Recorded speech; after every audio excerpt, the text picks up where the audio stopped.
the meeting to order of the Senate Health and Human Services Finance and Policy Committee.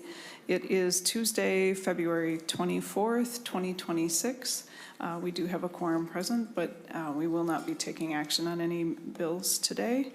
The entire meeting today is going to be related to the Department of Children, Youth, and Families and programs that they are involved in. We will first, we'll go through some updates. And I thought that having these updates at the beginning of the session would help us with kind of foundational knowledge of, you know, where things are at with the IT implementation updates and implemented program integrity measures. These are things that we have passed and have been worked on or are being implemented now. And so we will have more discussion about these topics and bills related to IT and related to program integrity measures. But I wanted to have us all have kind of a foundational knowledge about where things are at. And then the impacts from HR 1 and federal actions, also to help us understand areas that we're going to have to address during the session, possibly with bills or other actions, also to give us that foundational knowledge. After that, there will be a presentation on the Childcare Regulation Modernization Report and the proposed language. And again, this is a beginning discussion. This is not a hearing of the bill, but we will bring a bill forward with the legislative language. You have a version that was sent to the reviser in your packet so that you can look at that, and then we will have testimony from people who have reached out to testify today about the proposed legislative language and the report.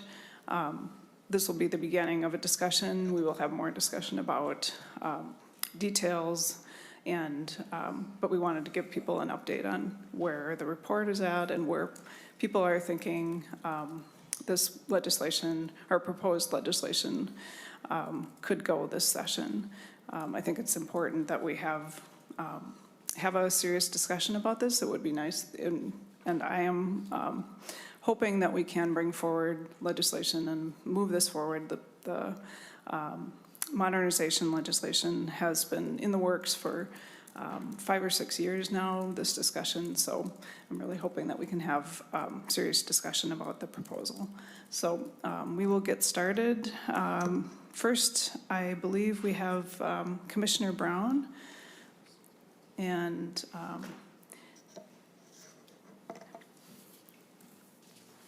welcome to the committee. And Assistant Commissioner, Dr. Shanine Moore, welcome to the committee as well. And Commissioner Tiki Brown, if you would like to start, and please state your name for the record and begin. Thank you. All right. Thank you so much, Madam Chair and members. Good morning. My name is Tiki Brown.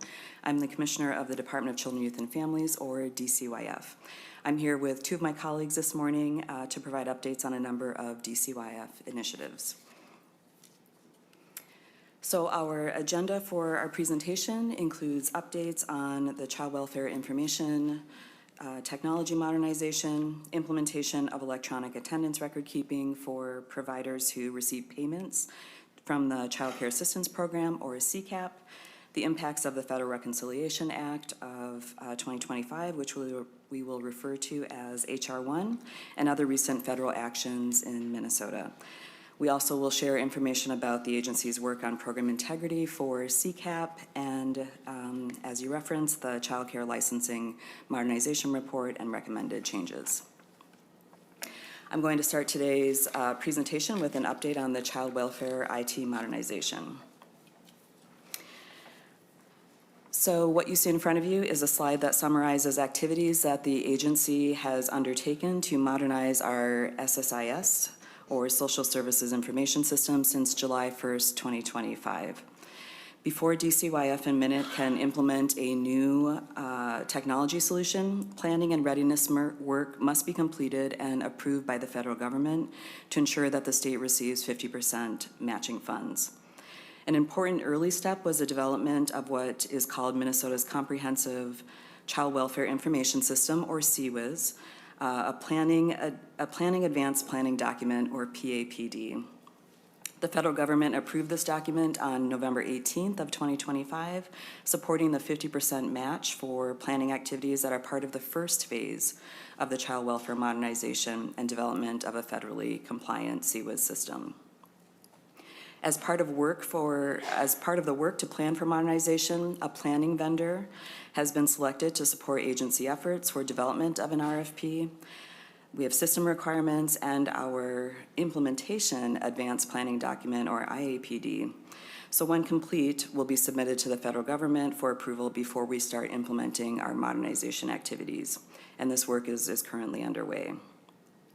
The Department of Children, Youth, and Families and Minute have facilitated 38 focus group sessions with more than 300 participants across the state, including county and tribal partners that currently use our social services information system.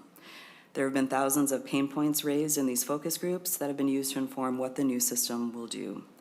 This engagement work has allowed the state to develop a number of CWIS requirements so that our RFP will be much more comprehensive. These requirements that have been developed are currently under review by more than 60 individuals from state and local agencies to gather feedback and to determine if adjustments are needed.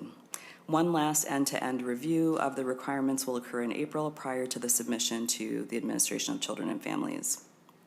Additionally, the department has created a CWIS steering committee that works on project governance and planning, and the steering committee includes counties, tribes, policy areas, financial operations, the Department of Human Services, Children, Youth, and Families, and Minute. All of this work will be conducted to work on governance and planning. And then finally, we do have a CWIS team that is coming together and currently includes fiscal and data product owners, a budget coordinator, and an engagement coordinator. All of the planning is underway for our future product team positions and support positions that will help lead the change management that is necessary and the training that is necessary before, after, and during implementation. And finally, our CWIS team engages with policy leadership, MAXA leadership, the American Indian Child Welfare Advisory Council, the CWIS Steering Committee, and between DCYF and Minute executive leadership teams at least monthly. So our next steps in the CWIS modernization project include, through a partnership with the vendor that we have procured, we'll finalize the RFP requirements along with that federal advanced planning document that will be submitted for federal approval. Our plan is that we would submit this advanced planning document for approval in May. That approval typically takes several months. We expect around 2 months. And during that time, staff will continue with data cleanup, with conversion planning, and other readiness work to help support the transition of data from our existing system to our new modern system. Ongoing work with agencies that will use the new system to prepare the changes will continue as well, along with evaluation of processes and practices to determine if they can or should be adjusted for the new system. And then we move into our procurement and contracting process for the new modern system, which typically takes around 18 months on average based on data that we've looked at from 13 other states, and that does include that federal review period that's necessary. And so we're lining up all resources between the Department of Children, Youth, and Families and Minute to reduce that time frame as much as possible. We expect that the contract execution and work will begin with the new vendor to begin in 2027. And that concludes my updates on child welfare IT modernization, and I'm happy to take any questions before I move on to the next item. And yeah, I forgot to mention one before we started, but if members do have questions, we'll stop after each topic area just to make it easier for people if you have a question about it. Are there any questions about the IT? Senator Curran. Thank you, Madam Chair. And so planning for the IT readiness and so what What procurement method do you intend to utilize when you actually issue the RFP? Our standard contracting methodology through admin or invitation to negotiate? Have you chosen it or thought about it? Commissioner Brown? Thank you, Madam Chair and members. We are working really closely with our minute procurement team to develop a comprehensive process. I don't believe that the team is intending to do an RFO of sorts, but to put in place one of our standard procurement processes in which we would invite vendors.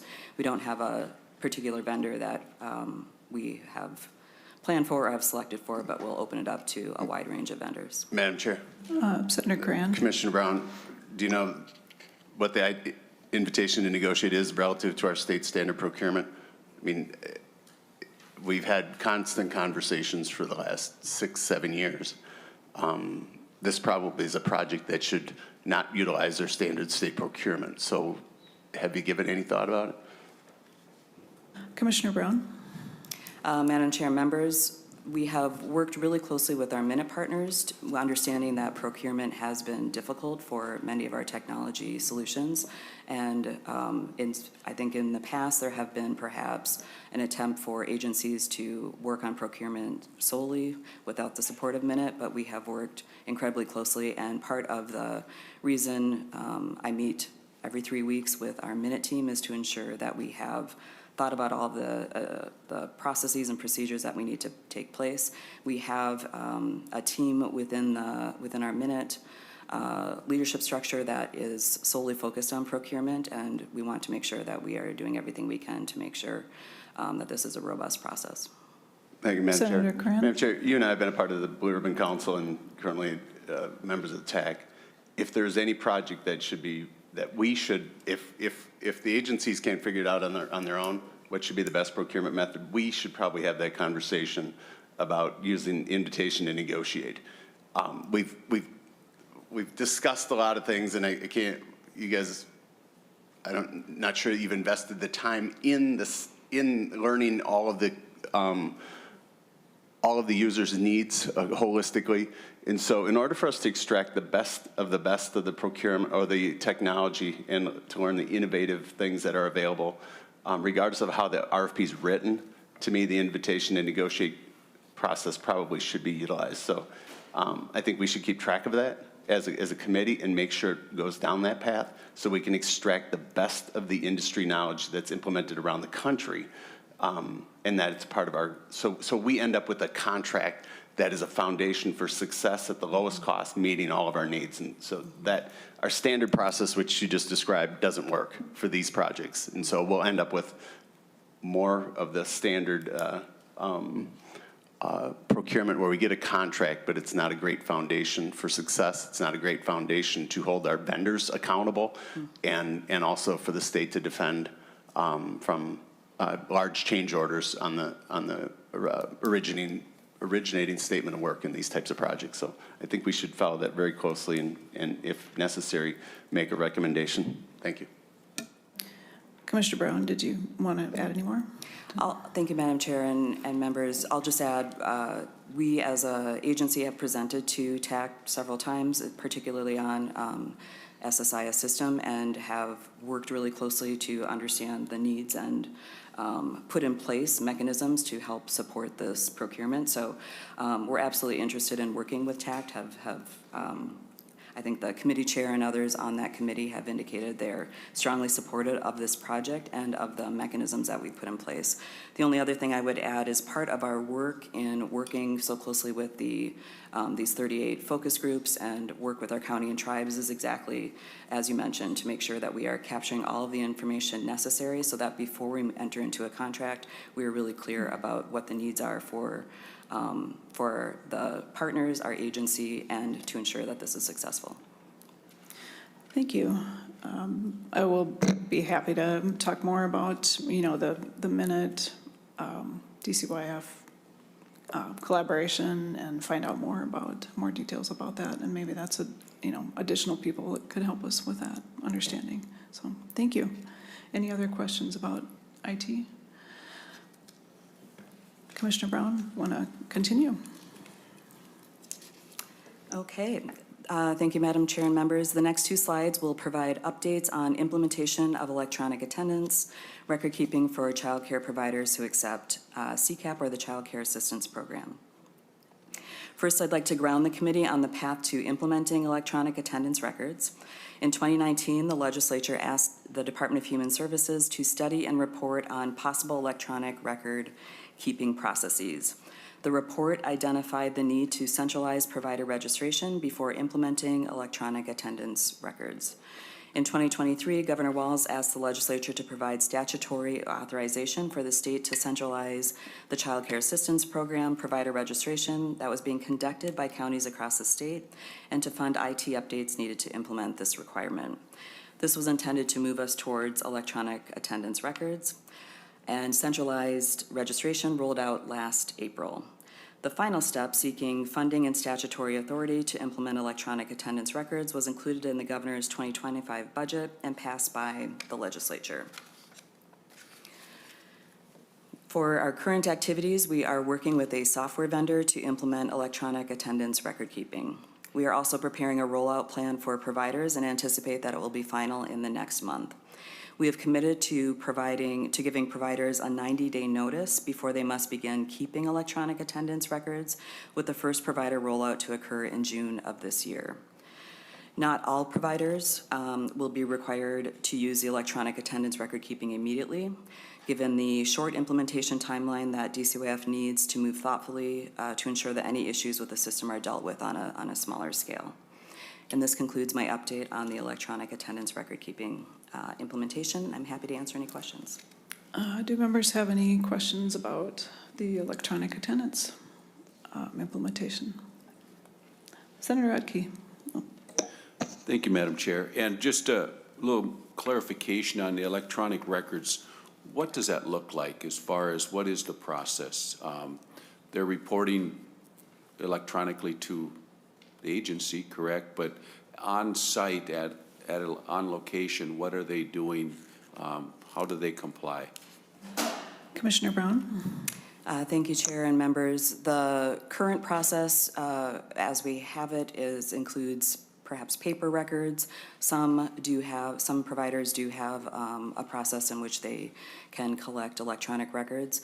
What we have found to be an issue is when our Inspector General and the team goes out to collect records, it takes some time. We collect often, reams of paper that then takes time to review. This electronic attendance record keeping system will allow us in real time to access data through a centralized process that all providers will utilize. And that will allow us to look and match against billing records. It will allow us to track data in real time, and it just allows a better ease of access for our Inspector General. Senator Radke. Thank you, Madam Chair. And I just got one follow-up to what you just said there too, just so that I understand.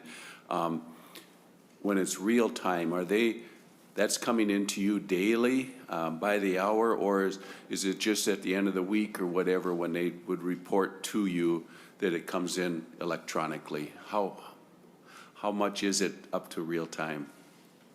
Commissioner Brown. Thank you, Chair and members. That unfortunately I cannot answer at this time. With the vendor that we have in place right now, they're currently reviewing and assessing information, and I would expect it to be very quickly and at the availability of our team in very short order. But at this time, I don't yet know the mechanisms of will it be a daily option, weekly, or et cetera. But we will have that information soon. Thank you. Any other questions? Senator Curran. Thank you, Madam Chair. So along the lines of the enrollment or the reporting, so then will that system then manage and look for the anomalies, or is the data then being fed into some other subsequent system to check and do cross-reference to ensure that the child or the family is eligible for that particular benefit? Will that be in the new electronic attendance record, or is the attendance just collecting the data and then they'll feed it into another system? Commissioner Brown. Thank you, Chair and members. It is an independent system, and our teams will have access to match it with other data sources that we currently have. So it is independent that will, that our teams, for example, we have data teams with the Inspector General who currently review anomalies, for example, based on data that they receive, tips that they receive. This will be another point of data that our team will have. Madam Chair, just a quick Senator follow-up. Cran. So then we've seen it related to attendance and kind of operations, certainly in the large data center or the large daycares and CCAP and the fraud that's come up. Does it track like a model? I mean, we've seen so many that say, oh, we're open 7 days a week. I don't know any daycares that are open 7 days a week. Might be a couple, but largely probably not. Probably can't be justified in large centers. Is it going to track? Are you going to? Is there some type of model that you're going to put in there? How many seats are licensed? How many people? If they're doing 7 days a week, I think you should spend more time visiting them. But will it track those types of things so we understand and can put those checks right up front? And to me, that's an agency responsibility. That's an agency responsibility, not an OIG. OIG is after you suspect fraud, and they should investigate. We should. It's your job, I think, to make sure to do those things up front. And I think the electronic records will help us greatly on it as well. So, if you could answer that question, it'd be wonderful. Commissioner Brown? If I may, Madam Chair, I'd like to invite Inspector General to speak to more details of the electronic attendance. Welcome to the committee, and if you could state your name for the record, Mr. Keys, and you can answer the question. Yes, my name is Randy Keys. I'm the Inspector General at DCYF. Madam Chair, members. So right now we have the capability of doing some of the searches you were describing, and my data team is working on looking at things like how they're billing, the number of slots they have versus how many they're billing for CCAP. So we can do some of that now, and it's in the last month or so we've worked really closely with Minute to develop some new tools that allow us to look at data more easily. So using Databricks, we've created we call it a data lake where we put all this information in one place now, so it's easier to search. Before that, they had to go to multiple data systems to pull data. With electronic attendance, that'll be another component that we want to put into that data lake, and it'll make it easier for us to then do some of the matching that you're talking about, because we'll have, the sort of what's authorized, what are they billing for, and what do their records show.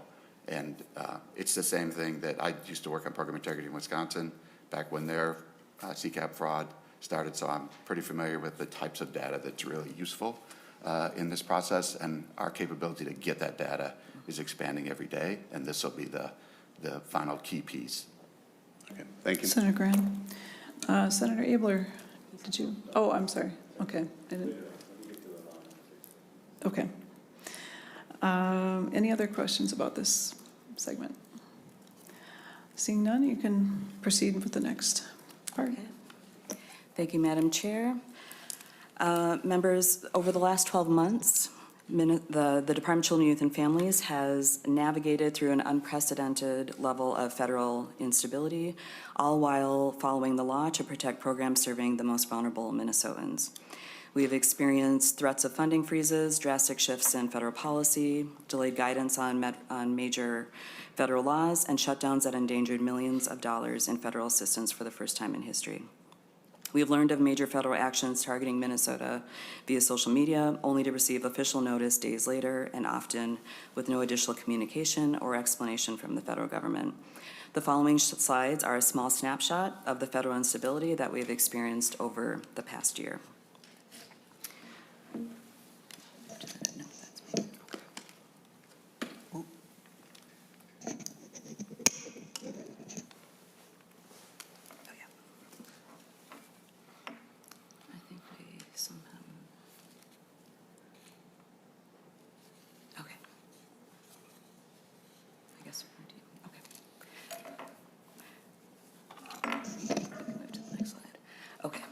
With this, I'll turn it over to Dr. Shanine Moore. I apologize for the confusion with the slides, who will share information about our Supplemental Nutrition Assistance Program. Welcome to the committee, Dr. Moore, and please state your name for the record and you can begin. Yes, Dr. Shanine Moore, Assistant Commissioner for the Family Wellbeing Administration at the Department of Children, Youth, and Families. So good morning, Madam Chair and members of the committee. My name is Dr. Shanine Moore, and I am the Assistant Commissioner for Family Wellbeing at the Department of Children, Youth, and Families. Thank you for the opportunity to join you today to present on the impact of H.R. 1 on SNAP in Minnesota. I'll provide an overview of the changes made to SNAP by the new federal law and the impact on Minnesotans served by the program. I'll also provide an update on the work we have been doing at the department in coordination with our county and tribal partners to implement these changes in Minnesota. We'll also provide an update on other recent federal actions that could impact the programs that Minnesota's children and families rely on. Before we get into the details of the new federal law, I want to ground today's conversation in the importance of SNAP in Minnesota. SNAP provides roughly $75 million each month in food benefits to help low-income Minnesotans buy groceries. The program serves 440,000 Minnesotans in an average month, including 177,000 children, 70,000 seniors, and 56 adults with disabilities. SNAP also has a large economic impact. There are more than 3,600 retailers across Minnesota that are authorized to accept SNAP benefits, and every dollar in SNAP generates $1.50 in economic activity. H.R. 1, also known as the One Big Beautiful Bill Act, was signed into law by President Trump on July 4th of 2025. The Congressional Budget Office estimates that H.R. 1 cuts federal SNAP spending by $187 billion over the next 10 years. The new laws make major policy changes to SNAP that include shifting more SNAP costs onto state and local governments, expanding work requirements to more groups, changing how benefits are calculated, and narrowing the SNAP eligibility for legal non-citizens. I'll now explain each of the changes a bit more in detail. So the new law shifts a greater share of the administrative costs onto states by cutting the federal reimbursement rate that states receive for administering SNAP from a 50% reimbursement of our administrative expenses to a 25% reimbursement, which will go into effect on October 1 of this year. Minnesota will receive an estimated $39 million less annually from the federal government, weakening administrative and oversight capacity for the program. Last year, the majority of those federal reimbursements, 79% reimbursed counties for their SNAP administrative costs, with an additional 1% going to tribes and 20% going to the state. In addition to lost federal funding for state and local governments, Minnesota will lose an estimated $2.1 million for SNAP outreach activities. The other major cost shift in H.R. 1 is the new benefit cost share requirement. Starting October 1st of 2027, states will be required to pay a share of SNAP benefits based on payment error rates. This is a significant change for states since SNAP benefits have historically been funded by the federal government. Under this change, state share requirements could range from 0% state share of benefits for states with payment error rates below 6%, up to 15% state share for benefits for states with a payment error rate over 10%. The new law also includes a special exemption from the cost sharing requirement, up to 2 years for states with the highest error rates in the country. Those are states with an error rate above 13.34%. Minnesota's required state share is to be estimated to be 10% of our SNAP benefit costs, or approximately $97 million. The chart on this slide shows where we stack up and are compared to other states. Only 8 states in the country had an error rate below 6%. Minnesota's error rate in federal fiscal year 24 was 8.9%, which is below the national average of 10.9%.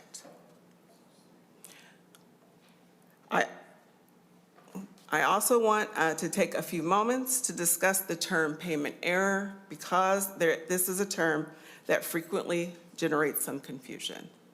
So according to the USDA, a payment error is an incorrect benefit determination for a SNAP household, which can be either an overpayment or underpayment. All overpayments and underpayments must be corrected. Payment error rates are driven by unintentional mistakes that the county or client make. Payment error rates often increase when new laws are implemented. It is also important to note that H.R. 1 did not establish payment error rates for the first time. USDA monitored error rates prior to H.R. 1, and states could face fiscal penalty for persistently having higher error rates, which the new law uses the measure in a completely new way to shift a large portion of the benefit costs onto states. In addition to cost shifts, the new law also makes significant changes to work requirements in SNAP. First, H.R. 1 expands work requirements for adults through the age of 64 up from the age of 54. And it also applies these requirements to families with dependent children for the first time, limiting the dependent child exemption only to adults with children under the age of 14. The new law also eliminates exemptions for veterans, people experiencing homelessness, youth leaving foster care, and restricts geographic waivers of work requirements to areas with unemployment rates of 10% or higher. Roughly 18,000 more Minnesotans who are adults in an average month will be subject to the work requirements under this policy change. Roughly 2/3 of those adults are older adults ages 55 to 64, and about a quarter are parents with children under the age of 14. The remainder are largely adults that previously lived in a county with a waiver. Finally, the new law adds new exemptions for American Indians, Alaska Natives, urban Indians, and California Indians. Roughly 5,000 to 7,000 SNAP participants in an average month identify as American Indian and could qualify for an exemption. These work requirement changes were implemented in Minnesota on November 1st of last year. The new law also, the new law also makes changes to SNAP benefit calculations and eligibility, which include adding a new cost neutrality restriction that will prevent USDA from increasing the cost of SNAP through the reevaluation of the Thrifty Food Plan, which is the benefit formula that determines SNAP benefit levels. Under the new law, benefit levels can now be updated annually based on the Consumer Price Index, which is a more limited update than a full reevaluation, which will erode the value of SNAP benefits over time. This change will impact the entire caseload and result in an estimated $5 less per month on average beginning in 2027. Additionally, the bill places new restrictions on treating internet costs as shelter expenses and using energy assistance payments to automatically qualify for the heating and cooling standard utility allowance for families without an elderly or disabled family member. The utility deduction changes should have minimal impact in Minnesota, as DCYF had not added internet costs to its benefit calculations prior to the enactment of H.R. 1. And SNAP participants should still qualify for the heating and cooling utility allowance, since documentation of these costs is required for receiving energy assistance in Minnesota. The bill also restricts SNAP eligibility to U.S. citizens, lawful permanent residents, Cuban and Haitian entrants, and non-citizens lawfully residing in the United States under the Compact of Free Association. The other legal non-citizens, such as refugees, asylees, and others with a humanitarian protection status, will no longer be eligible for SNAP. In Minnesota, roughly 9,000 fewer legal non-citizens will be eligible for federal SNAP benefits in an average month as a result of this policy change. Finally, HR 1 eliminated funding for SNAP Education, also known as SNAP Ed. SNAP Ed funding sunsetted on October 1st of 2025, the start of the current federal fiscal year. Minnesota receives about $9.5 million each year for nutrition classes and other initiatives that promote healthy eating, shopping, and cooking. This funding was distributed to the University of Minnesota Extension and tribal nations. In 2024, SNAP Ed provided over 2,600 nutrition classes in Minnesota. Over 19,000 individuals, including 4,600 children, received direct education. That takes us to the end of our overview for HR 1, but I want to spend a few minutes discussing the work we've been doing to implement this expansive new law.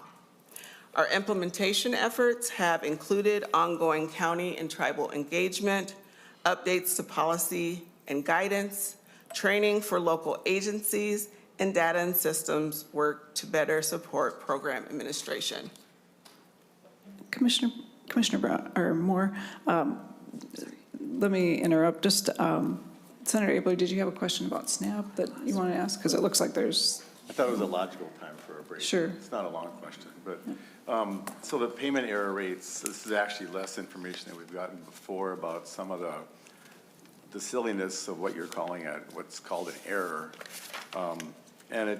And also with some of the changes about not allowing SNAP for asylees, it just seems like there should be an effort with the likes of, Congressman Morrison and maybe Emmer or somebody to kind of deal with some of the more unintentional, hasty changes that people really didn't intend. I can't account for what goes on out there the same way I can't account for what happens here sometimes. But it seems like it would make some sense for somebody, your agency perhaps even, to reach out to some of them and suggest some changes that actually would be useful. And so we don't have to just become, ruin so many things with the county costs. We've had other presentations. Some of the error rates are things that actually were fixed, and that still counts as an error, and then you're still dinged for that, and then you have to pay the money. And I don't think anybody meant that. I think, especially, does that make sense? I just think it's a productive direction to go. So here we are. I'm just trying to light a candle and make a change about this. And if anybody wants to work on that, I would be happy to cast my name into that list. But I would even think that for once, maybe all 8 Congress people and 2 senators could agree on something and suggest we make a few changes on behalf of our state. So that's just my comment. So thank you. Thank you. Okay. You can continue. Okay. So DCYF meets and communicates regularly with Minnesota's counties on HR 1 implementation, our payment error rate reduction, and continuous improvement. Since September of 2025, the state and AMC have convened a steering committee to guide implementation of HR 1, including a SNAP subcommittee focused on SNAP-specific implementation. DCYF also meets regularly with our tribal nation administrators, which include Mille Lacs Band of Ojibwe, Red Lake Nation, and White Earth Nation, and with other county affinity groups. Feedback from local administrators has informed DCYF implementation efforts and timelines, including our payment error rate mitigation plan. Since last fall, my staff have been working to ensure that policy manuals for local agencies are up to date with HR 1 related changes, and that guidance is provided to ensure accurate implementation of the new law. Many of these policy changes were passed by Congress with little, if any, implementation time, making this work both extremely critical and very difficult, given long delays and guidance from the USDA. In addition to ensuring compliance with policy changes, we have also been intensely focused on our payment error rate reduction strategies, including simplifying policies and guidance to help local agencies reduce our payment errors. For example, we will be moving forward with implementation of a simplified reporting for all SNAP cases beginning April of this year, and we are actively working to identify other simplifications, including eliminating duplicative forms and contribute to errors and exploring new technologies that would consolidate our policy manuals, enhance our policy manual searchability, and add AI functionality to increase accuracy and aid local agency workers. In addition to our ongoing trainings for new workers, we have also completed several trainings and question and answer sessions for counties and tribes on HR1 related policy changes and continue to schedule new trainings to guide implementation. We also continue to focus on how training and technical assistance can help reduce payment errors, including sharing root causes and frequent error analysis from our monthly quality control case review process and data, provide new training on frequent errors, and developing new resources such as client education materials and collaborating with our SNAP outreach partners. We are also exploring additional investments in our training capacity to add more trainings for new workers and introduce trainings for experienced workers, which we currently lack the capacity for. New resources would also allow DCYF to complement our quality control team with a team of quality assurance reviewers to conduct real-time case reviews to prevent and correct local agency errors before they occur. We are also very focused on the role of technology in improving our payment accuracy, easing administrative burden on workers, and streamlining our program administration. To that end, we are working to identify and address immediate updates needed to the current Maxis eligibility system and are also very focused on ways to modernize a platform that is now almost 40 years old. This includes bridging to a modern system through what has been termed the Maxis integration layer, enabling connections to modern applications and data exchanges not currently possible with the existing system. We are also exploring other tools, including expanding income verification services to target common payment errors and the introduction of an applicant portal to improve information collection during the application process. We look forward to continuing this discussion during this legislative session to see how we can partner with you on some of these ideas that require new investments. Madam Chair and members of the committee, that takes us to the end of our HR1 overview and implementation update. I'll now open it up for questions and then turn it over to Commissioner Brown to cover some of the other recent actions impacting Minnesota. Thank you. Members, any questions? Senator Utke. Thank you, Madam Chair. Question related to the error rate. If I remember right, up until about 2019, we were always below the 6%. It seemed to be something that mushroomed, grew a lot once we hit COVID and all the extra monies that were being handled. As you've had a chance to look at that, have we seen certain local agencies that are causing the number to be out of a line, or is it across the board pretty well spread evenly? I know in the last number of months, many of us have had a chance to see the antiquated computer systems that our counties are using to communicate with the state and all these things that are beyond belief that we operate on something so primitive. But, and all those things come into play on this error rate issue. But have you been able to identify specific areas that are causing this? Because we used to be good, and now we're not. Assistant Commissioner Moore. So thank you, Madam Chair and members. Yes, so during COVID, we used funding that we received as a part of ARPA to add additional staff to our quality assurance area, as well as supervisors and other team members. So with those folks, we were able to do more case review and have some of the work that we've been able to manage as a result of those errors. And so during that particular period of time, our error rate was down. Now that COVID is over, we don't have those resources. And so as a result, we are seeing our payment error rate go back up. My hope is that as a part of this process, that we continue to work with our county and tribal partners to figure out solutions in managing and improve our payment error rate. Senator Radke? Thank you, Madam Chair. Are you able to track or identify pockets or areas where the problem is the largest? And is that something you're looking at and being able to kind of drill down and figure out how to get our hands wrapped around this issue?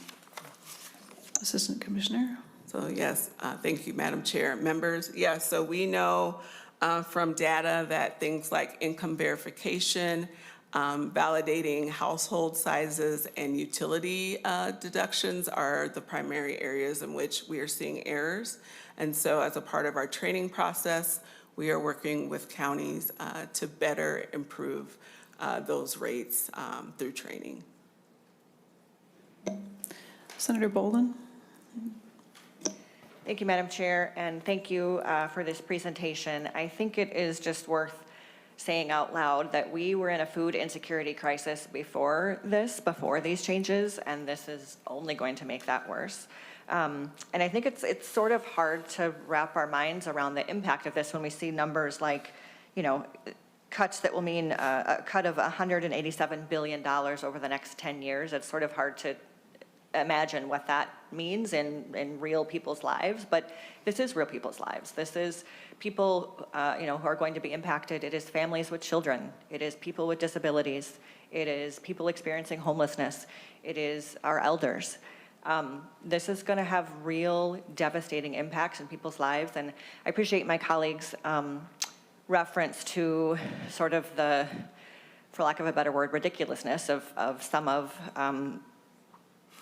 this policy in terms of the error rate, which is a bit of a misnomer, and especially the piece about, for states that have very high error rates, they're exempt from some of the cost shifts for 2 years, which makes no sense. And so, we have been having conversations about the impacts of this for a long time. So respectfully, the idea that there are unintended consequences here, I don't buy. I think that consequences are absolutely intended, and the cruelty is intended. The effects of this, groups have been coming to us and have speaking loudly publicly, and I know speaking to our federal partners, the counties and food security groups and the public have been very vocal about what this will mean in people's lives. And unfortunately, some of our federal partners have been making public statements that they are okay with that and in support of it. And so it is really unfortunate, because what that means is Minnesotans are going to go hungry. That's wrong. So thank you for this presentation. Senator Cran? Thank you, Madam Chair. Assistant Commissioner Moore and Commissioner, you highlighted the income verification, and you listed 3 criteria which appear to be the common issues as far as eligibility redetermination or continued determination. Have you guys sat down and have work group? And what I'm trying to figure out is it just the counties aren't using the tools that we have? Do we have access to every single thing we need to be able to do that? Is it manual, or have we been able to automate that in any way, shape, or form? Or have we had a conversation with the likes of LexisNexis, Equifax? All the data exists in addition to deed. We have all that information available, and so I think none of your systems are going to change rapidly, right? On the core of what the counties have. So what's that work group conversation about? What could we build in a pretty rapid development, environment that runs parallel to the existing systems to aid every single one of our counties in doing that screening or the automation? Have you brought those companies in? Are they currently integrated? I don't think they are integrated to our current solutions. So I think it's caused, because I think that the goal isn't to cut, it's to make dang sure that we do continuous and intense eligibility determination. If it's up to me, we do it every quarter. We have enough information available. And to guarantee everyone who is entitled to benefit actually receives them, whether it's SNAP or any of them. So I would love to have a conversation with you about that. We saw during COVID, many states did it around UI, pretty similar actions. But we have those large data aggregators that can track every one of your utility bills. They literally have everything you need from a financial transaction, and all assets, identity verification, residency verification, where you claim you live, where you actually live. All of those things are available. And to me, this is probably one of those areas where we could unite around kind of a special project type funding that would bring in some consultants, kind of gather that data, run parallel while you continue on with the redesign or the build of the overall system. So has that conversation occurred? What's that look like today in your environment? Assistant Commissioner Moore, I mean, I think you touched on page 20 and policy and guidance. It looks like, simplifying policies and guidance tools to reduce the error rate. You talked about that briefly, and then also the slide that's currently up there about Maxis updates and modernization updates. If you want to summarize what we're doing, but it sounds like those are the pages that really cover this in more detail. Thank you, Madam Chair, members. Yes, so we, as a part of the steering committee, we are looking at all alternatives, including technology solutions. So, for example, regarding our income verification, we're looking at technology that will allow us to identify where we're seeing those income verification errors quickly. And so our hope is that with this current committee and the work that we're doing at the department, that we will be able to identify and procure those sorts of solutions to help with that concern. Senator Cranton. Senator Liskey. Thank you, Madam Chair. Madam Chair, I'm hearing a lot of numbers about $187 billion cut over the next 10 years, so roughly 18.7 per year, I would assume, is the math based on that. The federal government spends around $100 billion per year on SNAP as a whole, so it sounds like it's 20% cut. Would that be correct or incorrect on what I'm calculating? Commissioner Moore. Yeah, so thank you, Madam Chair, members. So I'm assuming you're referring to the cut that we will receive in our administrative costs or money we're receiving? Senator Liskey, is it the administrative cost shift or the benefit cost shift? No, Madam Chair. So I was going to talk about the administrative costs here in a second, but I was just curious about, so we have this one point here where it says the Congressional Budget Office estimates H.R. 1 cuts SNAP spending by $187 billion over 10 years. Well, on average, annually, the federal government spends around $100 billion on SNAP. So is this a 20% cut that we're referencing? Because that's, if I'm doing the math, it's about 18.7 per year. So would that be about right? It would be 20% cut across the whole country, not just the state of Minnesota. Commissioner Moore. Yeah, so thank you, Madam Chair, members. I don't have that exact number in front of me, so we would have to come back with that. Senator Liskey. Thank you, Madam Chair. And then I was going to talk about the administrative costs. Based on the state of Minnesota, we spend about $871 million on SNAP benefits, give or take, annually. So we're seeing a $39 million loss on administrative fees, so that's roughly 4.4%, give or take. Is that correct? Commissioner Moore. Thank you, Madam Chair, members. Yes, that is correct. Okay, thank you. And then lastly, the only other question I had was related to SNAP Ed, the SNAP education program. Was all $9.5 million spent on the 2,644 classes that were offered? Is that correct? Assistant Commissioner Moore. Madam Chair, members, yes, that's correct. Thank you, Madam Chair. So that verifies exactly what I'm concerned about. And we offered these classes only 19,000 individuals in the state of Minnesota, which we have 5.5 million people. So only 19,000 people roughly attended these classes. That equates to about eight persons per class at $450 per person for each class. So that's a very expensive program that we were running, and I can understand why the federal government would have cut that. It's pretty spendy to spend on a class for one person. Thank you. All right, I don't know that there's an answer or a question there, but that's your philosophy about that. I think we could say that, the people attending the class are affecting a lot more people if they're able to cook healthier foods and make more efficient use of their SNAP benefits. But per person, if you work it out that way, I suppose you could say that is more expensive. Senator Kupek. Thank you, Madam Chair. Maybe just a couple of quick questions. I keep running across people who, it must be income level, qualify for SNAP, and then they tell me their SNAP benefit is zero, that they get no dollars for SNAP. And I'm assuming it's because maybe they don't get deductions for, rent or other things like that. So how do those deductions figure in? Because it always sounds like, oh, if you're under the income threshold, right? There's some SNAP benefit that comes to you, but there are people that are there and I get zero. I went through all the paperwork and then I got zero. So how does that zero number figure out? Assistant Commissioner Moore. Yes, so Madam Chair, members, I'll have to come back to you with that, but what I'll say is SNAP benefits are approved for folks that are under 200% of the federal poverty guideline. Senator Kupek.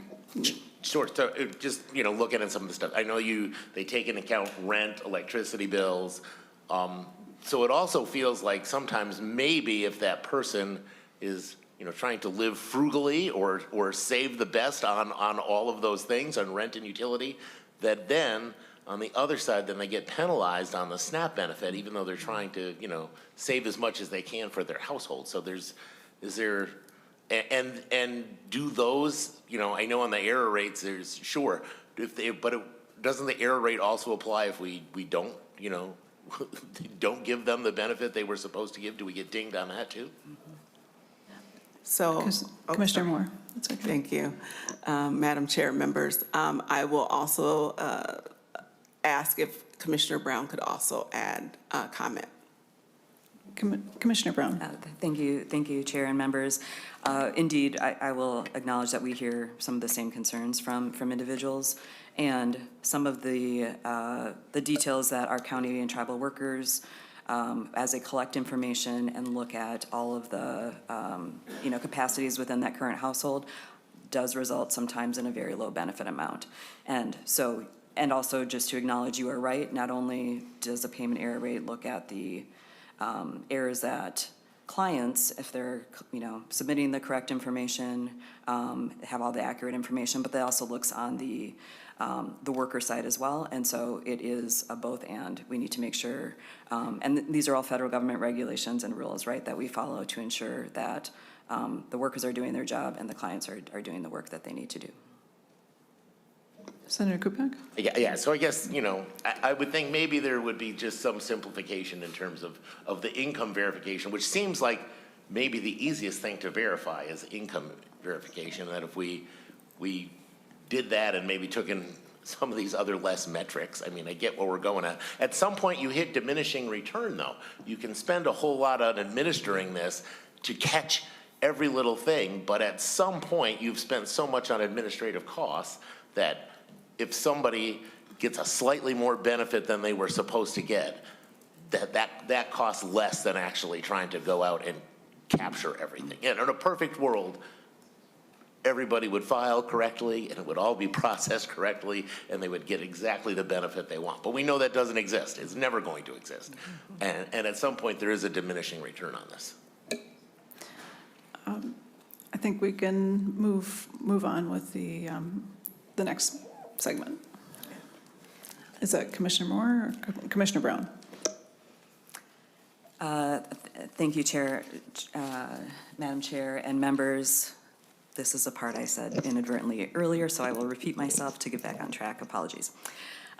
So this next segment is around recent federal actions, and I'll highlight some of the work that the department has been doing over the last 12 months as we have navigated levels of unprecedented federal instability. As I mentioned, the following slides that I will cover are just a small snapshot into the instability that we have experienced over the last year. Okay, so in the interest of time and acknowledging you all have this in front of you, I won't read each of these actions, but I'll just highlight what's important to note here is since May of 2025, the U.S. Department of Agriculture has issued many demands and directives related to SNAP and H.R. 1. Some, like the data demand, non-citizen guidance, and H.R. 1 policy guidance, as proposed by USDA, appear directly contrary to state and federal law. Equally challenging are communication delays. So for instance, guidance to H.R. 1 implementation did not come until the eve of implementation. We have supported litigation in these instances to ensure that lawful use of data and orderly implementation of any additional federal oversight requirements for SNAP occur.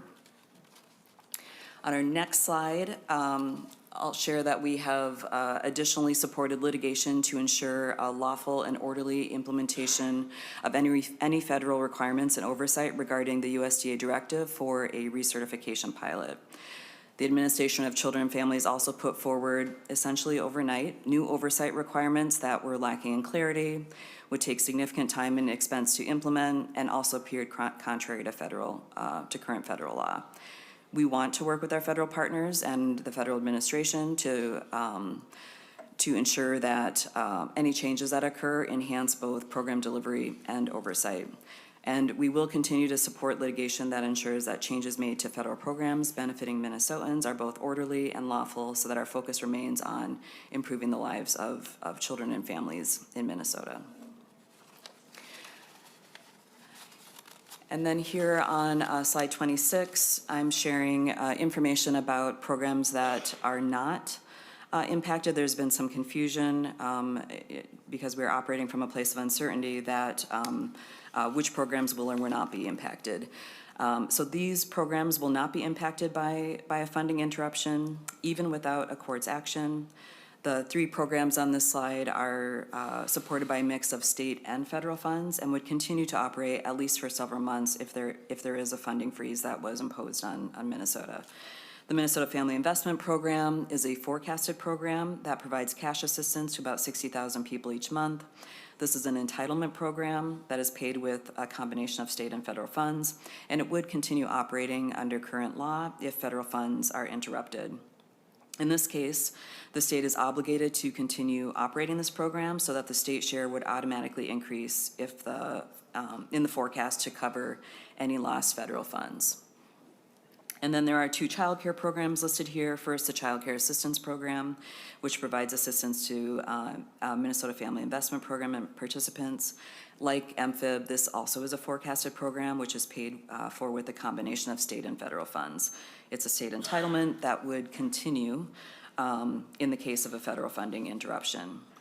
And then second, the Basic Sliding Fee Program is an annual allocation to counties and tribes that provides child care assistance. It's funded by a roughly 50-50 split in federal and state funds.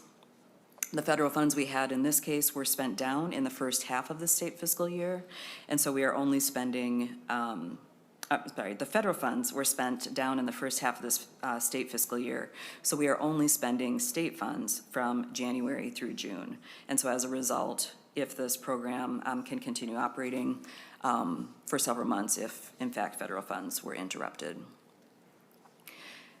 In addition to the programs on the previous slides, I'm highlighting the Child Care Development Fund, Social Services Block Grant, and the TANF Fund, which provides an array of services to grant programs, quality improvement in child care development, oversight, and program integrity activities. I won't go into each of the details here, but I want to acknowledge the critical activities that are funded through these sources. Similarly, while SNAP benefits and the SNAP administration are our largest USDA awards, DCYF does have other programs that are supported by funding from the United States Department of Agriculture. So for example, Sunbucks and SNAP Outreach both rely on critical federal funds. And so if federal funding was frozen for the programs on the slide, there are no state funds that would automatically cover these costs. And that concludes the overview of some of the litigation and fiscal actions. Are there any questions about federal actions? I see none. You can proceed.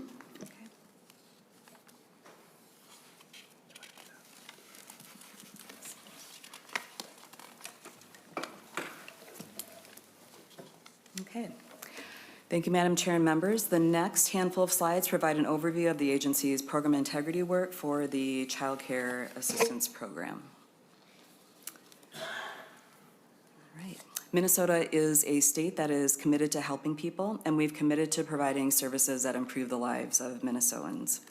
Fraud against public programs is unacceptable, and it is not a victimless crime. It harms the exact same people that we are trying to help with these services. In DCYF, my leadership team and I strive to create a culture of prevention and compliance across the agency. We take a comprehensive approach ranging from prevention and oversight to investigation and referral for prosecution. This work is imperative to earn and maintain public trust to ensure funding is used as it's intended and for the people that need it. In addition, we collaborate with counties, tribes, other state and federal partners to promote effective and accountable program outcomes.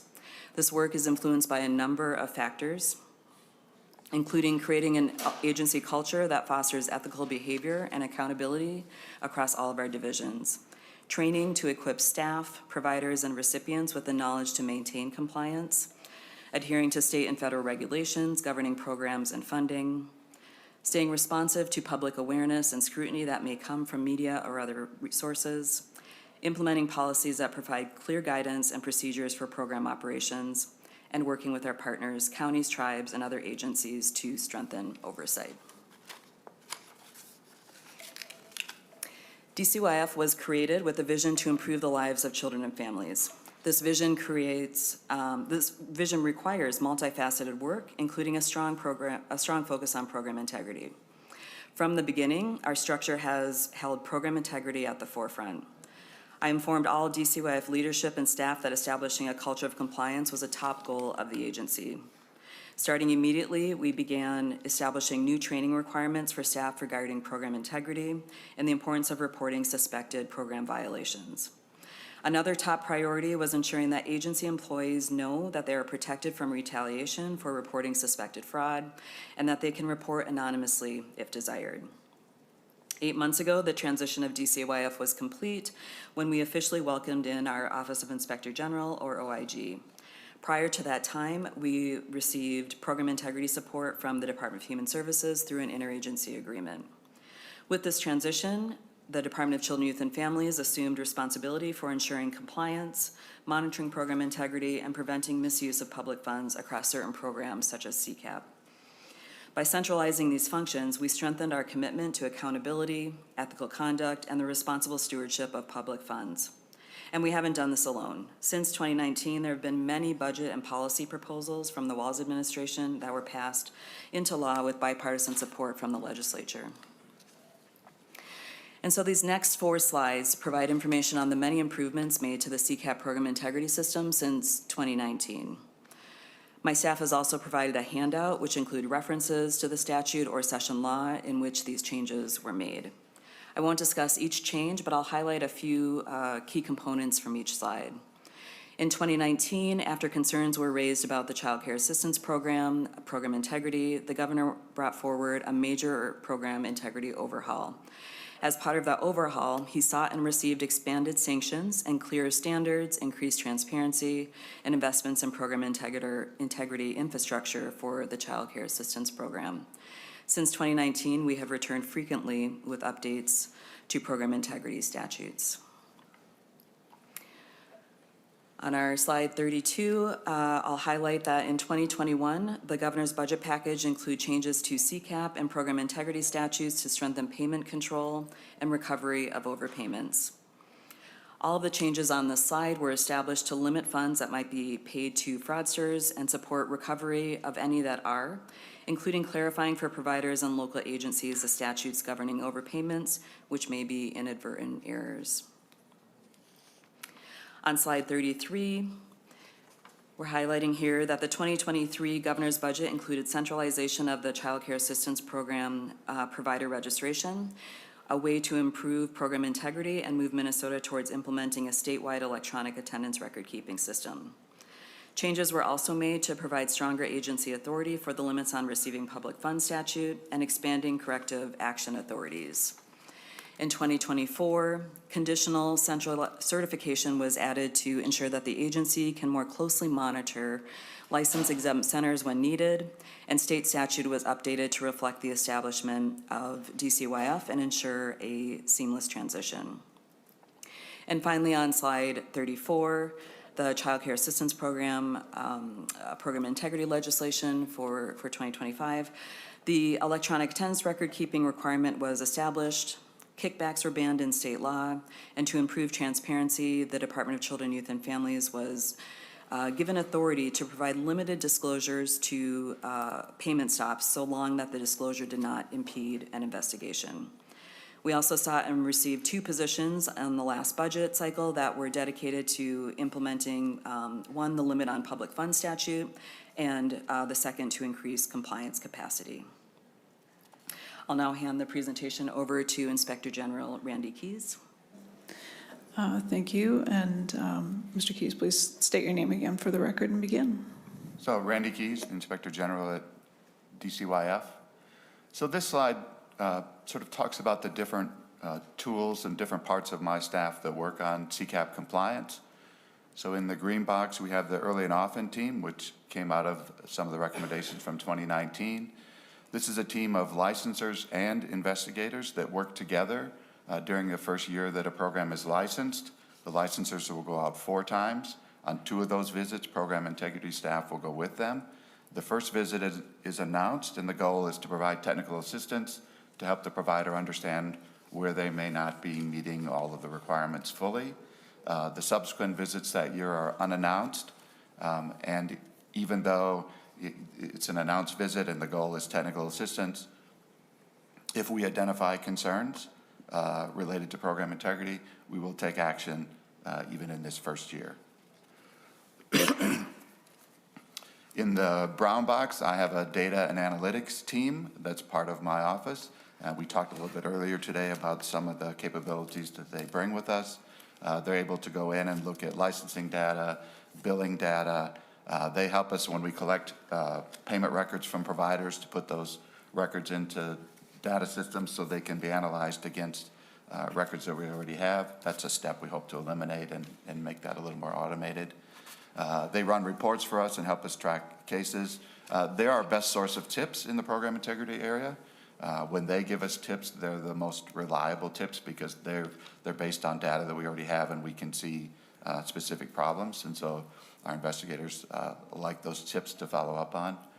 The licensing staff are up there because I view the licensing staff as a big part of our program integrity effort. They're the staff from my agency that goes to every provider every year, whether it's my staff or the county staff that we oversee for family child care. Somebody is going out to every child care center every year, and frequently they go more than once because they're following up on complaint visits or following up on issues that came up during a visit. The licensing staff know that they have a role in program integrity. They have a process to provide feedback to the program integrity staff if they see items of concern during the visits. The same way if program integrity goes out on a visit and they see licensing concerns, they'll refer it back to the licensing agency. And then that purple box are the provider investigation staff that I have. They're the staff that go out and investigate allegations of financial misconduct in the CCAP program. They'll go out and visit providers, collect records, analyze those records. In some cases, we do more extensive investigation that may involve surveillance to really have good information about how many people are going in and out of the center compared to the attendance and billing records. So we have a lot of capability, but it's a small staff. And we'll talk in a few minutes about some of the things we've done based on recent allegations in the news. We also wanted to list some partners up there, so we work closely with the Bureau of Criminal Apprehension. We do administrative investigations. The Bureau of Criminal Apprehension does criminal investigations. When we identify potential fraud in a program, we talk to BCA early on to see if they want to take the lead on the investigation, if it's something they're interested in running the investigation, or they're happy for us to continue our administrative investigation to see what comes out of that. We do have a process of doing formal referrals to them, but we meet with them regularly and talk about cases they may be interested in.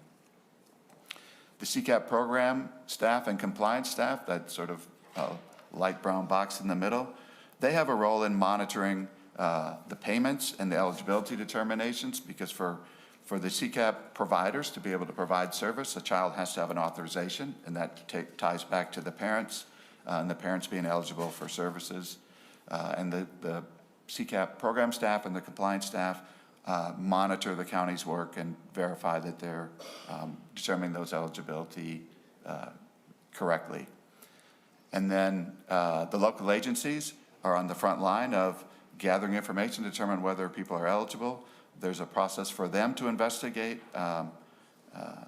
potential fraud on the part of individuals. So if you're submitting false information, that's going to be the county's investigators that follow up on that, and they can determine if an individual has committed fraud, and they can be stopped from receiving benefits. But that's county work. Counties can also investigate fraud in childcare centers, and they'll do that sometimes in the smaller centers. They just have to coordinate with us to make sure that we're not duplicating our efforts. So it's every part of my staff is involved in program integrity work one way or the other, and we work closely with all the other parts of the department. I mentioned sort of doing investigations. It's very similar to the process you'll find in any investigation, right? You have to identify that there's a problem that you're going to investigate. We do that through tips, looking at data, feedback from licensors, and that process goes on all the time. If we find information, we'll go out and sort of try to verify that there's a problem. We may do a compliance visit where we're about to just collect records. We may check with BCA to see if they have information. We may check with the county to see if they have additional information. If we think it warrants a larger investigation, then we'll move it to that stage. And as I said, that could involve surveillance. That takes time to gather that information, and then someone's got to review that information. And then we do an assessment where it's not just the investigator determining that we've identified a problem, right? We have a multidisciplinary team that hears what they found and what evidence they've uncovered and helps us to make decisions that are consistent.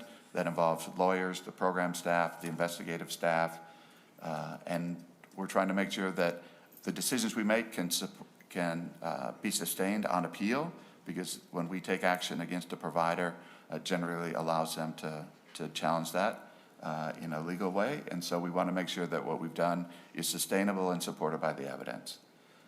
And once we've made that assessment, then we take action based on what we find. And these are some of the things that we can do based on our investigative findings. We can discontinue payments.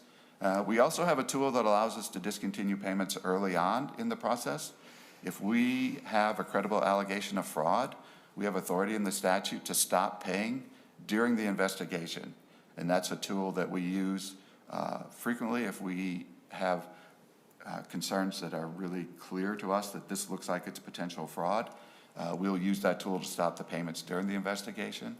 An order of corrective action is sort of our lowest level sanction, right? You've done something wrong. It's an order to stop doing something wrong. Overpayments is the way we can recover funds. And then administrative disqualification, that's really the biggest sanction. We're going to stop you from participating in this program. And so it's not just about paying back the funds, as you're not eligible to participate anymore. There's a lot of interest in what we've done based on some of the recent news, and so we have increased the compliance checks that we're doing in childcare providers, and we focused initially on the providers who received the largest amount of funding. So in January, we went to the 100 providers that received the largest amount of CCAP funding. We gathered at least 2 months worth of records, and we're in the process of working through those. Where we saw immediate concerns, we issued stop payments. And frequently that was if we went to a provider and we asked for records and they couldn't produce the records on the spot, then we stopped paying them because that's a fundamental requirement for this program. We continue to do increased compliance checks. February, we went to 63 programs, a combination of the largest recipients of CCAP in the family child care area, some other programs that we identify based on red flag reports, and then continuing to work down the list of the largest recipients of CCAP funding in the child care centers. And we'll continue in March to do additional visits. As I said, we'll continue to analyze those records and take actions based on what we found. We talked a little bit about some of the additional IT capabilities we've already added. Nothing like a crisis to sort of get you a lot of help from a lot of people. Minute's been very responsive in helping us get better tools to analyze the data we have. And we now have those tools available, and my staff is using them to develop better, easier to understand and use red flag reports. We talked a little bit about using those tools we have available. Our staff has, we came from DHS in June, and so we are trying to develop how we're going to operate in DCYF. When the staff came from DHS, the Medicaid fraud was really taking a lot of the bandwidth over there, and so now we've been able to come over and really focus on CCAP and other programs that we look at and start to make sure that our policies and processes and procedures are right for the work that we're focused on, and that we're working closely with the program staff who administer those areas to give them feedback on problems we're finding. And so that's been helpful to be part of a smaller agency where we could really focus on what we're doing. We have some other administrative tools that are in the statute that we don't currently use every day. So we're working with the Attorney General's office on civil fraud claims, False Claims Act actions, and so they're very interested in helping us, and so we're putting an agreement in place to work with them to start using that tool. As I said, we work closely with the program areas to look for gaps in policies and trying to make sure that all the way across the system that everybody's doing their part to make sure that the goal is to prevent fraud. And my job is, if people get through all those checks, is to go out and investigate it. And I already talked a little bit about working closely with BCA, and I think that's going to get us to the end of that piece. So we'll pause. Members, questions? Senator Cran? Thank you, Madam Chair.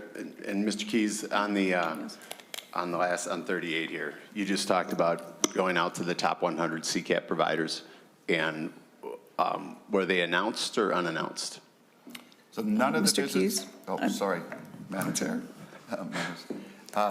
None of the visits the program integrity staff do, other than that first early and often visit, are announced. And so we did not announce that we were going out.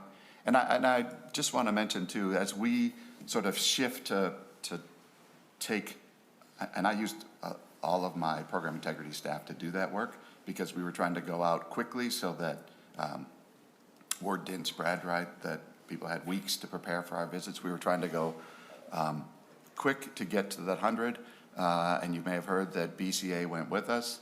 Bureau of Criminal Apprehension provided agents to go with us. They were not involved in our administrative investigation, but they were there with us because there were a lot of turmoil around child care centers at that time, and so they came along to sort of provide that public safety aspect of it. But when I redirect my staff to do that, then we slow down the other normal work we do. So it's I have a small staff, and if I focus on doing compliance visits, I have to slow down other work. And so For now, we're going to keep doing the compliance visits, but at some point, that pendulum will have to come back in, or we need more resources. Madam Chair. Senator Coran. And so how many of those that you inspected had issues? You said you had, if they had concerns or record keeping or otherwise, how many of them had issues, just generally? Any? 10%? Mr. Keys. Of the 100 you visited, how many of those had issues? Mr. Keys. Madam Chair, member, in that first group of 100, it was probably about 10%. And part of that's because some of those were centers that were included in the video that was released. And as we said at the time, we had investigations already open in 4 of those centers. Some of the other centers that were in the top 100, we already had investigations open. And so that percentage in that first 100 is higher than we would expect, and it's higher than we saw in the subsequent groups. We looked at the data from 2025 for every program that we stopped payments, either through limits on receiving public funds, disqualification, et cetera. And it was 41 programs in 2025. That's just over 1% of the programs participating in CCAP. Thank you. Madam Chair. Senator just quick. Coran. So, because we were here a year ago before the Nick Shirley video went viral, Jay Coles did the same thing. He got your top 100 CCAP lists and decided to look at the top 10. And he went there every day for 2 weeks, morning, noon, and late afternoon, and didn't see anything. And so those are the types of things that, you know, what's going on? And one of them was the provider that happened to show up when he went back and focused on the 2 that I think they're under conditional licensing, and they have dozens and dozens of violations and somehow are still open. But no one was there. And again, my wife has 11 kids in her daycare, and there's people going for nonstop or continuously for 2 hours. One at noon time, there's action, and then pickup. Somebody with 80, 90, 100, 140, that would be a very, very busy place. And so his story, right, I don't think he made it up, you know, and I'm glad to see that you guys are going out there. But you imply that, well, because we're going out and finally doing it appears to be finally doing the work and doing the oversight because of the scrutiny. We're worried about what happened when there wasn't any scrutiny. And you've talked about a lot of great program integrity things, but we go back from the very beginning. It's been the core responsibility of that agency, and I know you knew.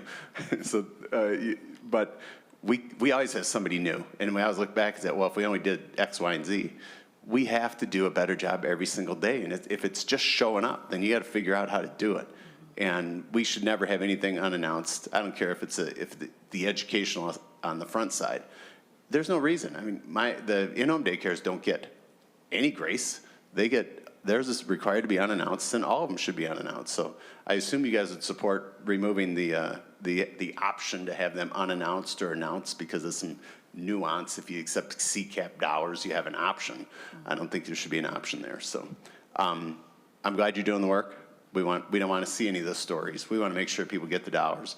But we also want to make sure that every single one of those, what's missed, every one of those families, when you talk about the kickbacks, that they're participating in this fraud as well. And they should be removed from our benefit programs.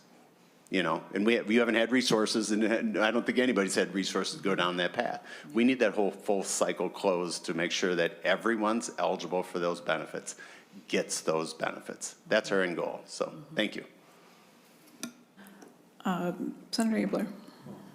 Well, thank you, and I won't take too long. But in fact, anyways, I'll just have 2 questions. You mentioned the credible allegations of fraud piece. And welcome, Mr. Keys, to the job, and to the department and all that. And I'm glad you're there, and it's on a lot of our minds. But in the bigger DHS, they're, in my mind, actually not using that program very well. At least the nice thing about your programs is someone doesn't have a place to go for childcare, and so no one's going to die or anything, but it's just someone to be greatly inconvenienced in other programs that you're monitoring.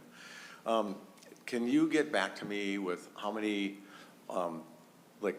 since you've been doing your credible allegation termination of benefits thing, like how many there were and how long they lasted, and then how they were resolved? I'll just give you a heads up on why I'm worried, I have no idea what it is. And so at DHS, I was told by that OIG, that the Inspector General, that they have every right to do it, and it's endless, and they're a long time to resolve, and then, well, finally we'll go to the Attorney General, then you'll know.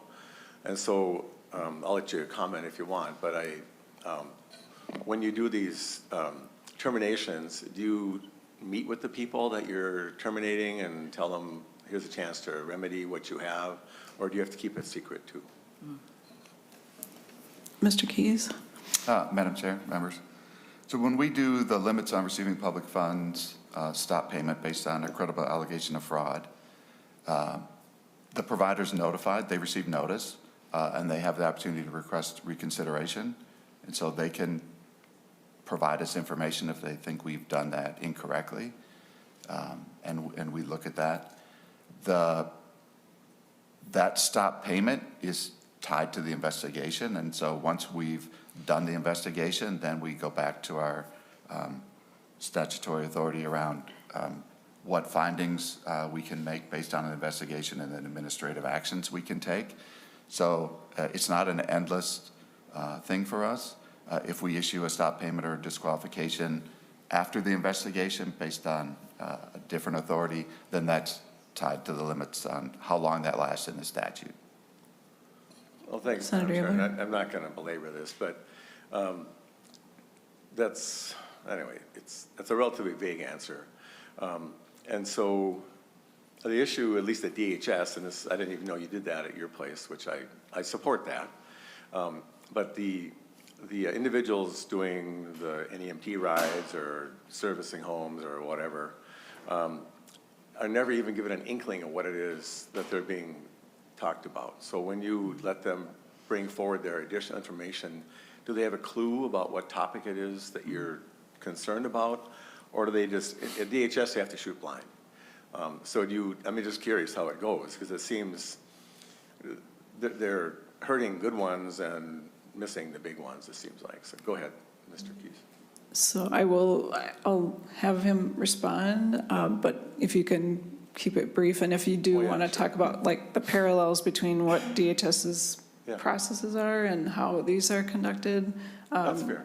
If you I'm could not have cutting you more discussion. I'm just doing a time check because we have 5 people who want to testify, and I want to make sure we get through Well, we can them. take So, this- but yeah, so. I don't know, Mr. Keys, do you have a brief answer to that? Yes, Madam Chair, members. Yes, our notice to the provider, and we just have gone back and updated it to make sure it's clear and explains why we're taking that action.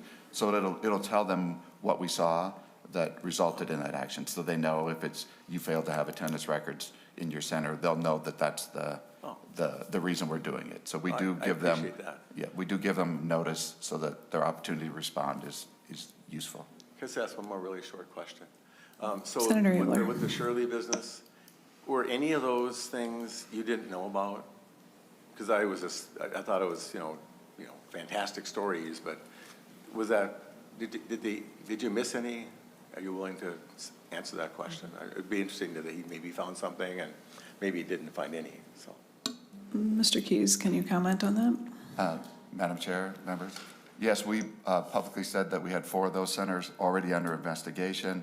Some of the other centers that were identified had previously been investigated. So I don't think there were any names that came up that weren't already known to us. Thank you. Senator Liskey, do you have a brief question? Madam Chair, I just have a very brief question. It's more for you. You said we have 5 people. Can we going forward, have a list on our desk on the agenda so that we know who we have, so we can actually help direct this, so we don't ask too many questions and jam up our time? We can give you more information about the overall what the structure of the meeting is. Yeah, just the testifier list helps us so that we know, A, who we're asking questions to. It helps us in case we lose track. And then B, just helps us know what the agenda actually looks like time-wise. Thanks. Yep. Mr. Keys, are you doing the next segment? And if you could do it in, I don't know, as quickly as you can to summarize the information, and then we can get to the people who have specific comments about the report. I'd appreciate it. I'll do what I can, Madam Chair. Okay. Just a starting point here is part of what we talk about as we go through this work is what's the role of licensing in supporting the other programs in the agency. And one of the things that we try to get people to understand is quality, all these different quality initiatives build from the base that licensing establishes. And so this slide really just calls that out, that licensing is universally applicable. All programs have to be licensed, and it's a way to ensure that all programs meet the minimum standards necessary to support healthy development of children, and that the quality initiatives then build from those supports. And it highlights a couple of the programs that the department currently has. The Childcare Regulation Modernization process that started in Minnesota statutes in 2021 included a weighted risk system, which is a system designed to evaluate the risk to health and safety of related to the standards that we have in place, and to assign them a point value, and then to align the licensing sanctions so that the most heavily weighted risk items receive the highest sanctions. And as we move down that spectrum to things that have less immediate impact on health and safety in children, that the sanctions correspond to that, down to technical assistance at the low end. Abbreviated inspections is designed to reduce the amount of time we spend in programs and try to focus our inspections on things that are important. We look at the provider's compliance history, and if they have a good compliance history, then they'd be eligible to participate in this process. We focus on first key indicators. There are a couple of licensing rules that we know that if they get those right, they're likely to get the rest right. We look at the most serious things that tie back to our weighted risk system.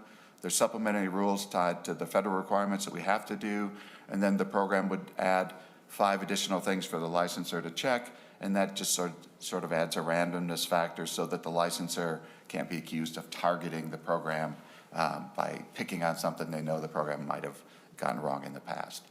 And then the work on the weighted risk and abbreviated inspection, most of that work was done previously, and we would just have to update it if the standards changed this year. In the licensing standards, this is where most of the work's been done in the last couple of years. This is around updating the standards to protect the health and safety of children, be child-centered, family-friendly, and fair to providers. That's what you told us to do in the statute. And so we've tried to put that into sort of some operational concepts that we could work with. I met with Senator Cran last summer, and he asked the question about who are you doing modernization for? And it's not for us. We're trying to change the system. And so part of what my staff heard from me often was, we're not going to just change the word from happy to glad and say we've done something. We're going to go in and actually make changes based on what we heard from all the people that provided input. So our goals were to simplify and streamline the regulations, increase transparency for families. You'll see several things I'm going to call out where our goal was to make sure families had information so they could make choices. We have to meet the federal requirements, of course, to maintain our eligibility for federal funding. Reduce the burdens on providers, and all of it is focused on health and safety of children. That was the touchstone for everything we did. This gives you a little bit of the history of the feedback. In June and July of 2025, we took over this process, and DCYF continued the outreach. And I just want to call out in January, once we published the report that you all have available, we sent it to over 20,000 people anyone who had ever asked to be informed about our outcome got a copy of it. So we continue to do outreach and talk to people even today. This is what our goal is. We're going to try to take the rules, put them into new statutory provisions, and then upgrade or change 142B to focus on the department's role in the process. And so the licensors or the providers have a place to look, and then my staff has a place to look. Key changes across both systems. We want stronger attendance tracking. Right now, the requirement to have attendance tracking in program is tied to receipt of federal funding in one of these programs. If you're not receiving funding from the state for one of these programs, you don't have to keep attendance records, and we don't think that's a good answer. In a family childcare setting, if first responders are called because there are children outside in the yard and no one sees an adult and they go in and the provider's not responsive, how do they know how many children are supposed to be there? How can we ensure children are safe if there's not a record of the children who are supposed to be there? And so we think that's a minimum. Same thing in childcare centers. We want every childcare center to have attendance records so that if something happens, if there's a fire or God forbid another shooting in a school kind of setting, we want first responders to be able to know who should be there. And we want to go one step further. We want the providers to have tracking in the childcare centers in the classrooms. We get too many reports of children being left behind as the group transitions from indoor space to outdoor space or moves from room to room in the center. We want a tracking sheet in the classroom that moves with the children. We want parents to understand if radon is present in the home or in the child care center. We don't recommend going so far as to require mitigation, but we want to create a form that explains what radon is, and we want providers to tell the parents whether or not they've tested, and if they've tested, what the results are. And this gives the parents information to make choices about risks. Same thing with the presence of animals in a center, right? We want the providers to tell the parents there's 2 pit bulls in the backyard so parents understand the environment their children are going to be in. And then if there are injuries related to interactions with animals, we want that information shared. And then something that wasn't really an issue back when these rules were first drafted, we want clear guidance around social media and image sharing. Parents should know when their children are going to appear online and why. We've strengthened some of the language around child behavior guidance and put some clear prohibitions in. And we want to make sure that children with special needs are able to participate in all the activities that they're medically able to. And if a child has a temporary condition, they're wearing a cast, a brace, or something because of an injury, we've simplified the process for the provider to be able to make accommodations for that. Less paperwork. Mr. Keys, I'm going to have you stop there and let members know that, I mean, there's a slide that relates to childcare centers and the changes that were made to the draft over time, some of those key changes. And then there's a slide on family childcare and the key changes that have been made to the draft over the time that we've been discussing the second draft. And then you have your last slide. It just talks about the timeline for this session, and that's really, I mean, at a high level, if we take action and pass new standards, then you'll begin implementation after session ends, and you don't project that they will become effective until July of 2027. I'm just trying to summarize because I really do want to get to the testifiers before members have to leave, if they have to leave. And we can go over a few minutes, but it's just hard for all members to stay. Okay, and I do know that there are people who have questions and we want to have discussion, but we're going to move to the testifiers first, and then we'll go to the people on the list. So sorry to end there, but now I would like to move to the testifiers. And first we have on Zoom, we have 3 testifiers on Zoom. First, Cindy Cunningham. And I believe that we had intended for about 3 minutes of testimony. If you can make it any shorter for all the testifiers, that would be great. But please state your name for the record and then begin. Thank you. Sorry.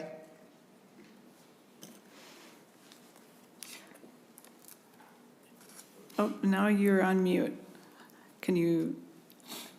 We could hear you and then we stopped being able to hear you. There. Okay, now what about now? Yep, that works. Now can you hear me? Yes, I can hear you. Can you hear me now? We can hear you, but it sounds like you can't hear us, so. Okay, sorry, technical. Are we together now? So I'm Cindy Cunningham, a licensed family child care provider in St. Paul for almost 30 years. I, like Manny, entered this business planning on when my youngest gets to school. She is now an adult. I'm also privileged to be the Public Policy Chair for Lead in Care, the 501c3 statewide association for licensed family child care. I've worked diligently to listen to providers' experiences and bring their voices forward with solutions to challenges they and I face. I appreciate the opportunity to testify virtually in all the technical pieces that the committee aide has worked diligently to make sure work. The agency has had full funding and access to systems to bring this proposal forward.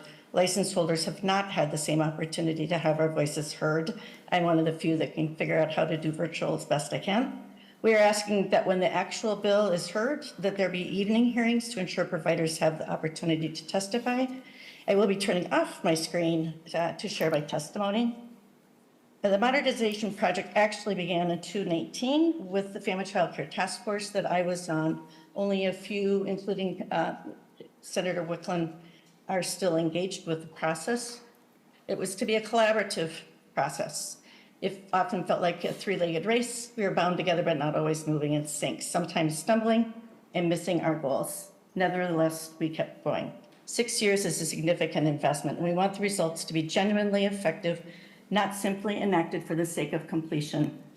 The current agency has had 6 months with new key individuals and a new agency who have stepped in with little context and historical experience to attempt to bring to completion. It's commendable, almost complete, but it's not there yet. Currently, we've entered the final phase, and it needs to be finished. But we're not there yet with this proposal. Over the past several months, legislators have thoughtfully engaged with our perspectives, including the final proposal. We appreciate the department's recent willingness to meet with Lead in Care and look forward to continued engagement. Our goal is to conclude with legislation that is not only acceptable, but ultimately beneficial. Our littles are not classroom students. They are remarkable individuals deserving of respect and support, just as family child care providers are. I am presenting critical major points in this testimony. I trust and hope that you read the detail. I'm going to go over it for the suggestion. Briefly, a detailed version of our full proposal with comments on the full proposal has been distributed to relevant chairs and participating legislators. We are asking that this additional document be used to write the final bill as amendments are considered. The major topics which we believe need to be modified or removed as they do not meet the balance of protect health, safety of children, be child-centered, and in particular, be fair to providers, because that is our voice as an association. One of the lead ones is that given we were trying to go from multiple chapters to less chapters, and now the administration is going to have their own chapter, providers need to have a link directly to that chapter, not have to search for it. We need to know what the consequences are so we're not blindsided. Under ratios, the B licenses were removed, but there are many who utilize the ratios that are at the B1 license. We want this reinstated as a scheme. We do alphabets in our lives. The C3 license needs under-school age capacity increased to 12. It is at 10, which is the same as the C2 license.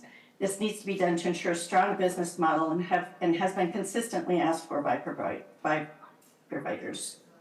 Activities and equipment, the plea was take away counting blocks. Family child care has never had to count blocks. This section there has, however, been greatly expanded with increased detail without provider input. We need to revert back to current wording. There was no problem to be fixed. There's an inclusion and expansion of a required 20-minute checks for infants under 6 months. This does not satisfy the fair to providers, nor does it increase safety. I entered this legislative process with Safe Sleep over 15 years ago. Per the American Association for Pediatrics, checks and physical monitors are not shown to impact safe sleep.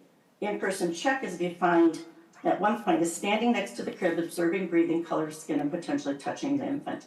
No infant would ever be sleeping, and then the supervision of all children would be compromised, and ability to document, etc., reaches increased paperwork. We need to revert to the 30-minute checks recommended. The firearms disclosure in our policies has become a great conversation. We understand and recognize the risks that firearms pose to children. and we acknowledge this is a critical topic in this session. Our state's firearm culture is complex and varied across the state, just as our programs are. To give transparency to parents by putting the presence of firearms in our policies, why we are expected to distribute these policies to anyone who requests, compromises our privacy and our safety and security. The topic of information transparency has been addressed in our industry before. In 2019, it was deemed that our emergency plans of means of escapes and shelter in place should not be distributed to our clients and to the public, because then people with harmful intentions would know what we would be doing. Providers utilize the policies of engaging both prospective and current clients, fosters transparency through open dialogue in families. We are required to disclose the presence of firearms to our licensors to ensure oversight and compliance. We support incorporating the legal requirements concerning storage into our policies for all programs, and then we can have with our other disclosures. This would ensure that all providers share the same information and families have the benefit of discussion, not just a yes or no answer. There's a section of providers' own children that was in draft 2 that was very specifically spelled out because the department, DHS, had made an administrative modification to how our own children were viewed and our ability to parent our own children. DCYF and DHS have refused to make this current administrative information public. Again, it was in draft 2. The simple sentence is taken into consideration, and this proposal is not sufficient to change the culture and the practice and the oversight of our own children in care. Cindy, I'm going to have you cut to like your closing, just a comment, finish with a comment, because we do have your testimony. It is in the packets for members, and I just want to make sure we get to the other testifiers. Thank you, appreciate that. We're asking to see dedication by legislators to enact a bill which includes the provider's input changes, and during next session, legislators need to evaluate and make budgetary allocations, which I made reference of in my testimony, because the state needs family child care. Again, we are asking for in-person hearing for any of the proposed bills. Thank you. Thank you. Next, I'll go to Jennifer Richardson. If you can please state your name. Hi, good morning. State your name for the record, and if you can keep your testimony to 3 minutes or less, please. Yes, I will. My name is Jennifer Richardson, and I am an RN health consultant and the owner of Health Consultants for Childcare. So we focus on licensed childcare centers, different than Cindy, the family childcare. It's the licensed childcare centers. And I wanted to express a few concerns regarding some of the updated or the proposed language. The biggest one is around the health consultants' visits. And I can speak to this because we are in centers on a day-to-day basis. We're on the ground. We have kind of a direct view and involvement in childcare centers' day-to-day operations. And the change, so currently the requirement is that an infant or a program that serves infants, a health consultant is required to make a visit every month.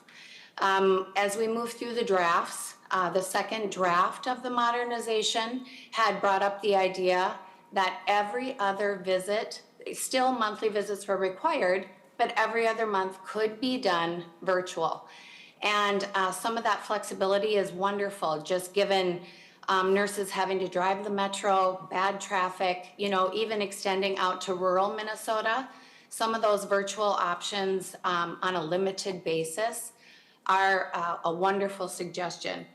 But currently the proposal in this final report is that the health consultant visits are cut down and only required to be done quarterly. And they also state that every other one could be done virtually. So this would mean that it's been drastically cut from 12 on-site visits per year down to potentially only 2 on-site visits per year. So this gives us only 2 times in a whole year for us to be on-site and observe firsthand how centers are performing, how they're managing, and to offer our support, guidance, and assistance where it's needed. The significant reduction, it has everything to do with health and safety, which has become such an important topic. As always, health and safety of the children and the staff in the program, that is an integral part of the success of the program. And if we are reduced in our contact with, the requirement of our contact with these programs, that health and safety checks, the education, the guidance, the support, all of that is diminished for those programs because we're nurses, so we have the medical background, but we are also specialized in knowing all the child care center rules, the regulations.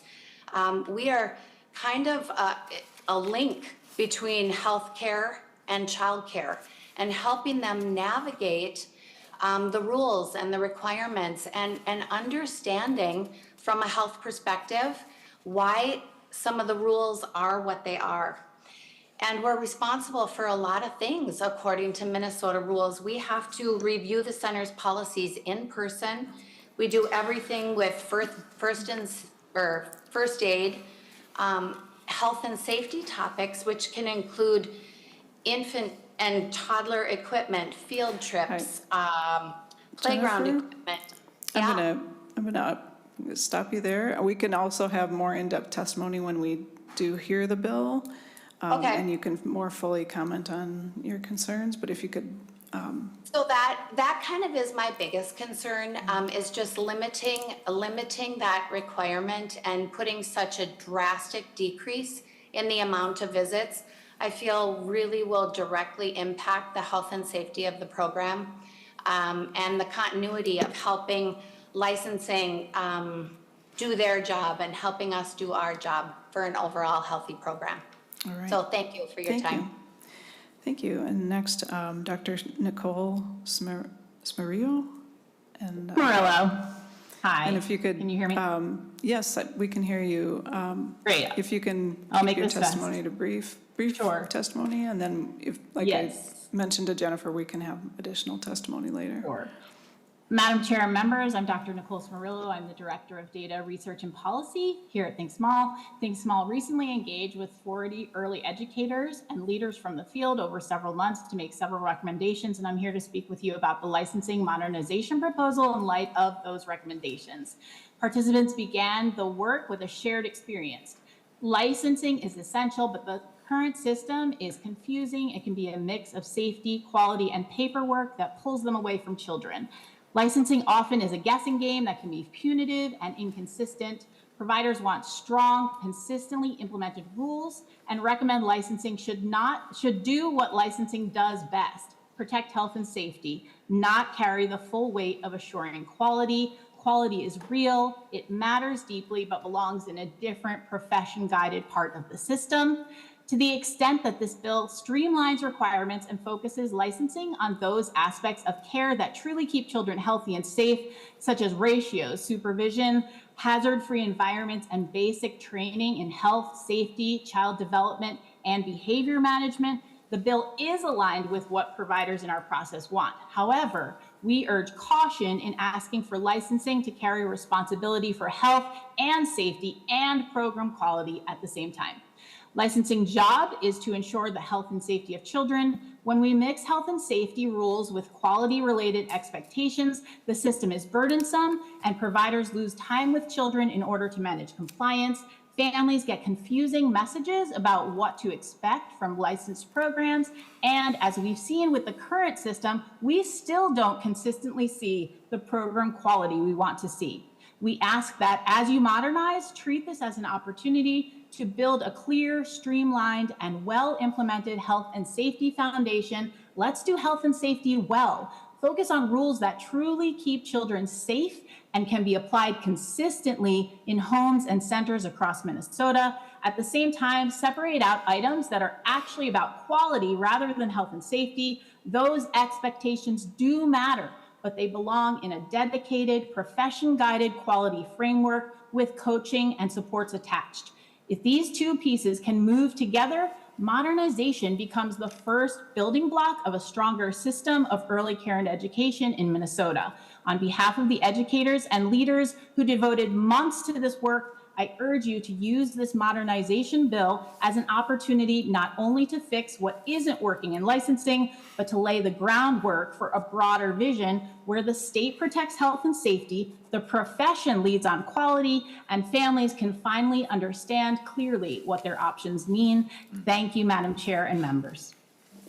Thank you very much. And now I'd like to call up Claire Sanford and Martha, and I apologize, is it Angela Mole? And is she not here? Or if you could come up as well, and maybe Mr. Keyes, if you could step back for the moment, and then welcome to the committee, and please go ahead with your testimony, and if we can keep it as brief as possible, that'd be great. Thank you. Thank you, Madam Chair and members. My name is Claire Sanford, and I am the Government Relations Chair of the Board of the Minnesota Childcare Association, which is a statewide nonprofit membership association of licensed childcare centers. We care about affordability for families, safety and quality for kids, and compensation for the professionals who support this service. And I just want to say to the earlier presentation about program integrity, my own employer was one of those that experienced several of those unexpected visits when the Inspector General was talking about 100 centers were visited, and I can verify they were completely unexpected. They were fast and furious. It was a major show of enforcement and interest in a very short period of time, and we welcomed it. You know, it definitely felt that the state was taking things very seriously, and it was done completely unannounced and in a very short time frame. So, licensing. We've been really excited and supportive of the regulation modernization process for years, but we've got to get it done this year. It's been 40 years with no major update, and it's causing not just provider frustration and not transparency for families, but real financial implications for providers, particularly in the insurance area. More and more providers are not able to get liability insurance or have their rates increased 30 to 300% because of our not transparent licensing system. If I were a parent and saw hazardous materials available to children or equipment not in good repair, that certainly would give me pause in licensing history. But what parents and insurance companies don't see is that the hazardous materials were baby wipes on the counter and the dangerous equipment was a play kitchen stove with a missing knob. So it is really important to get the entire modernization process over the finish line this year. And I'd like to point out, it's a three-part process. We're talking about the standards this year. The weighted risk system is the main thing for provider and parent transparency and this insurance issue. And the report to the legislature from DCYF says that their intention is not to implement the weighted risk system until the new licensing standards are adopted, which I get. You only want to do the work once. But that's, even if past this session, not going to be for another 18 months. They also said they could implement the weighted risk system earlier to the current standards while we wait for the new ones, and I would encourage this committee to encourage them to do that because the insurance issue is really a big deal. And then on the standards, we're going to have a lot of conversation about them over the session. I just want to say we're very pleased. This current draft from DCYF is much improved from the first two. And of course, we have questions and concerns. We're childcare providers. You can never please us, I know. But we're going to keep having conversation this session. It's a really good base to start from, and we look forward to it. Thank you. Thank you very much. And welcome to the committee. And if you could please state your name for the record, and I apologize if I mispronounce your last name. Good morning. Good morning, Madam Chair, members of the committee. My name is Martha Njomali. I am an economist at Center of the American Experiment, where for the last 5 years or so, I've written extensively on Minnesota's affordable childcare crisis. For the last 2 years, I followed closely on the childcare modernization project here in the state. And I would like to echo the sentiments of the previous testifier that this draft shows tremendous improvement over the first two. It contains several proposals that American Experiment has advocated for a long period of time.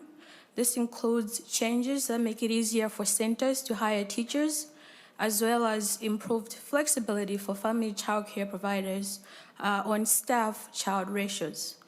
I know that we have a long road ahead, and there's going to be a lot of discussion on what these new changes mean for quality of childcare.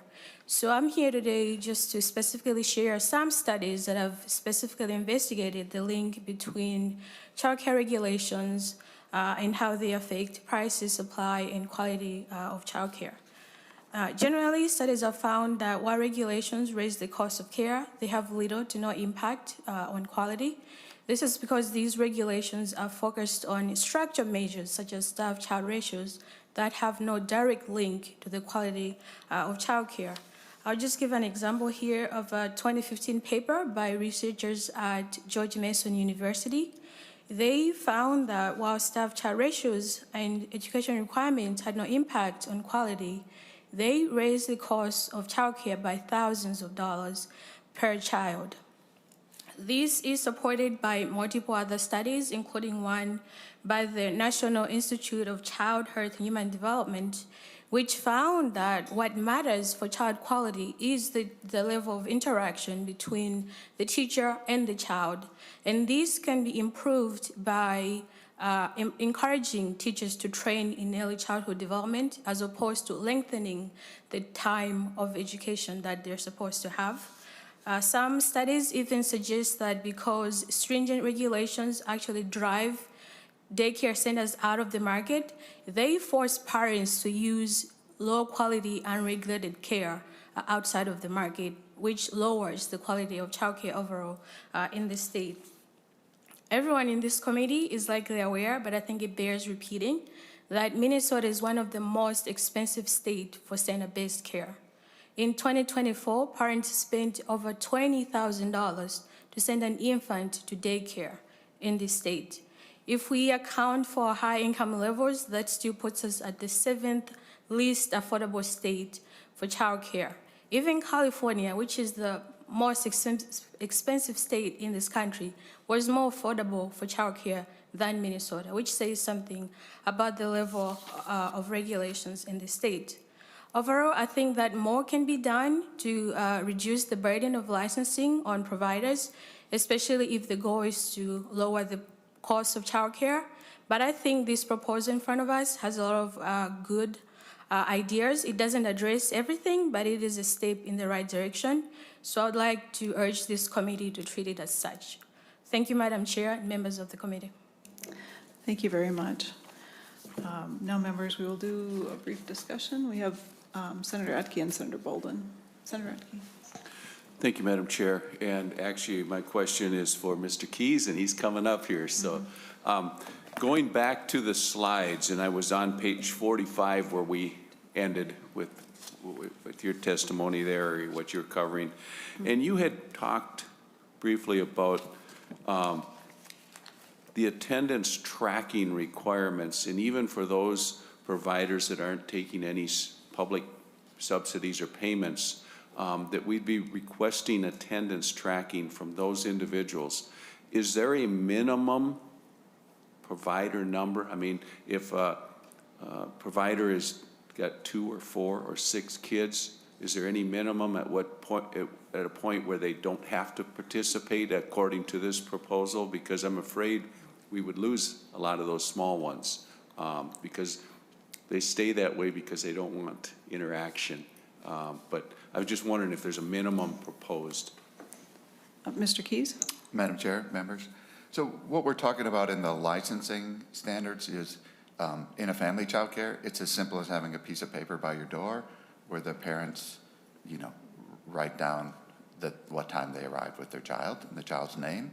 That's all we're asking. And then when the child's picked up, you sign the child out.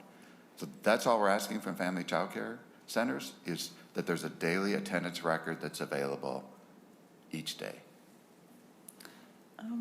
Senator Edke? Just one quick follow-up to that you mentioned it, it's for licensed care. We must have some out there that are just not licensed, but they're providing care. Would that be true? Mr. Keys? Madam Chair, members, so there's a class of, there's a couple groups that are not licensed. So we have certified centers that are license exempt, and if they accept funding, then we have to go out and inspect them. And then there's a small group called legally non-licensed, and again, we have to, the program staff do some work with them to ensure background checks are done because they're accepting funding. And outside of that, we have no role in supervising, that family, friend, and neighbor care that's just done amongst people in the community. My focus is on licensed programs. Thank you. Senator Edke? Thank you, Madam Chair. Senator Bolden? Thank you, Madam Chair. I will be brief. Thank you for this presentation. I am very fortunate to have very engaged early care and learning providers in my district, and I connect with them often. And what I have heard is consistent with some of the testimony here, that this draft is improved greatly from previous. And so thank you for that work and engagement. I have two questions. The first is, I appreciate the focus on health and safety. That's the right thing and makes sense to me. But the other sort of half of that, the piece of that is, that is my understanding has been removed from this, is education and learning standards. For example, it removes the teaching qualifications. And so I'm wondering what the plan is for those education and learning standards. Where will those go? What will that look like? What's the plan and process for that? And then my second question is, when we make changes such as this, we want them to be successful and want you all to have the resources needed to do everything that is needed related to this. So do you have an estimate or a thought of, were this to be implemented, how much that would cost? What would be needed for that? I will just say we have submitted the language for a fiscal note, so I don't know if you'll have any comment on it right now, but I mean, if you have information, that's great, but we will be getting the fiscal information. Mr. Keys. Madam Chair, members, one of the things we looked at with the qualifications of staff members is, in the last 2 years, we've granted 4,500 variances for teachers so they could start working in centers before they fully met the requirements. And we did about 700 each year for assistant teachers.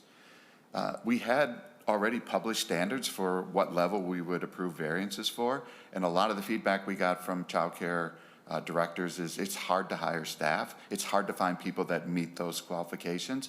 And so we want to get out of the variance business. We want to align the new requirements with where the staff is now. We've already given variances. We've already accepted that as good enough to be working in childcare centers.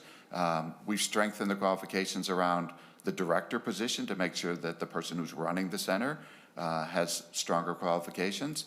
But we didn't take out teacher qualifications. We just aligned them with where the workforce is now and where we've set the variance level. And programs are always able to hire staff at a higher qualification, but we're trying to set minimum standards that apply to every program. And we think where we've set it is sort of where programs are now hiring staff. And as far as costs, there's a couple things we want to do. We want to add a training for every new staff member that starts in a childcare center, and we'd like that to be free so that every new employee understands what it means to work in a childcare center and what the key requirements are. There's some technology costs, et cetera, that we're working with the governor's office on the budget, and that hopefully we'll have soon. Senator Bolden? Just one follow-up. So I hear you on the teaching qualifications, I guess, and we can take this offline too, but just wondering about the education and learning standards, sort of what that looks like, where those will go, into the future. So happy to take that offline. Any other member questions or comments? No? Senator Cran. Thank you, Madam Chair, and Mr. Keys. When we talk about the attendance, do you plan to integrate all of the other activities like the food program, which require daily attendance records as well, so we don't have dual reporting requirements? Right? It's all the same people today. my wife's daycare, they can't seem to figure out the food program. When there's a variance, right, which you as the primary license holders, even though you don't administer it, it's done locally. We've got to make sure if we're going to have attendance, let's make sure that that attendance is available to any other ancillary need, so they only have to do it once. So, Mr. Keys?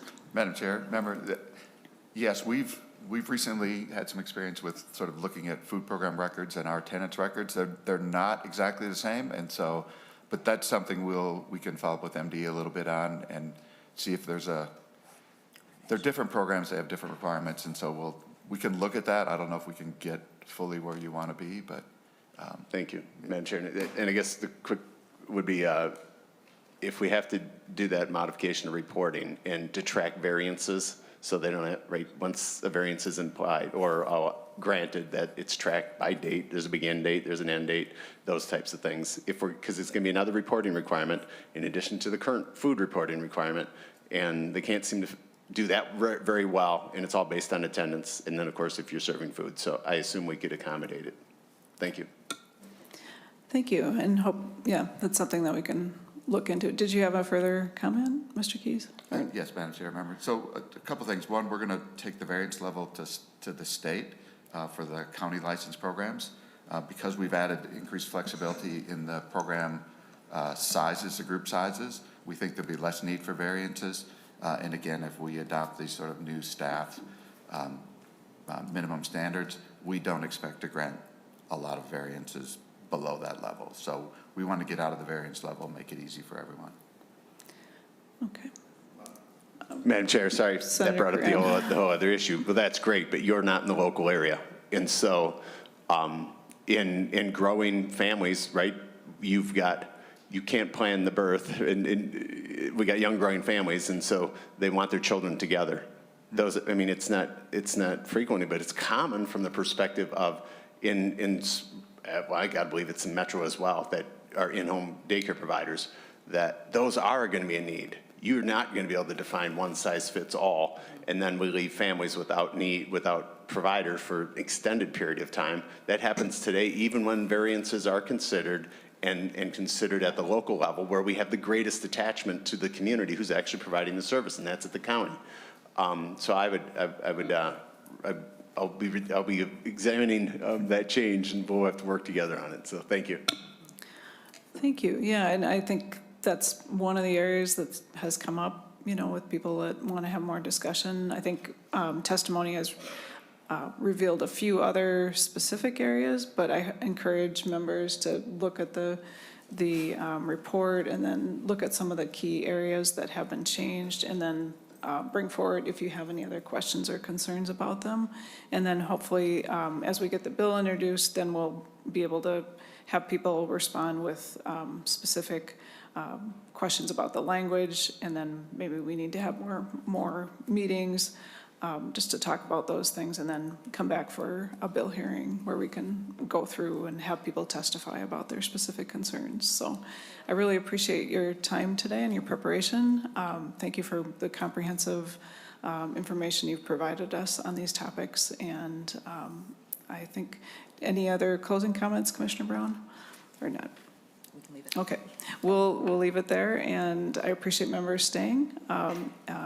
This meeting is adjourned.